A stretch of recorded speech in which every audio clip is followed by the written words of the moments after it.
nami je Matic, član ansambla Zadetek. Dobrodošel, Števarjan. Ja, hvala lepa, lepo pozdravljeni.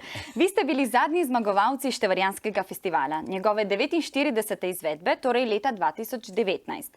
Kaj se je od tedaj do danes lepega zgodilo v vaši zasedbi? Kaj ste imeli mogoče kakšne koncerte? Želeli smo imeti koncert, ampak nam je korona malenkost preprečila stvar. Zgodila se je ena stvar, postali smo bogatejši za enega člana, sicer Bobnara, tako da ga danes z nami žal ni. Ampak predvsem je bilo to, ker žal večino časa je bila korona, tako da smo večino časa bili doma. Kaj za vas pomeni festival Števarjan? Festival Števarjan je za nas, jaz bi rekel, vsaj za mene osebno, že od mladega sem bil navdušenec narodno-zabojne glasbe in Števarjan je bila ena tista izmed top imen festivalov.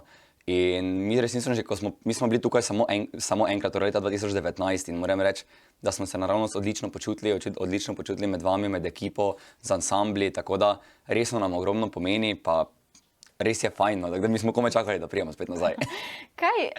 Kaj morajo imeti dobri festivali? Jaz bi rekel predvsem dobro energijo. Dobro energijo, fajno publiko, vredi komisijo, pa predvsem ansamble, ki se med sabo razumejo. Torej, težko je zdaj opisati eno stvar, ampak predvsem, recimo, nas sem vleče ravno zato, ker smo se imeli res fajn. Vse je bilo sproščeno, fajn smo se imeli na odru, ekipa je štimala. Predvsem to, mislim, še enkrat bi prišli, kolikokrat bi hteli. Mislim, kolikokrat, veste, kaj mislim reči. Pardon, malo sem zaspan, ker smo igrali. Matic, najlepša hvala. Oglejva si skupaj spot.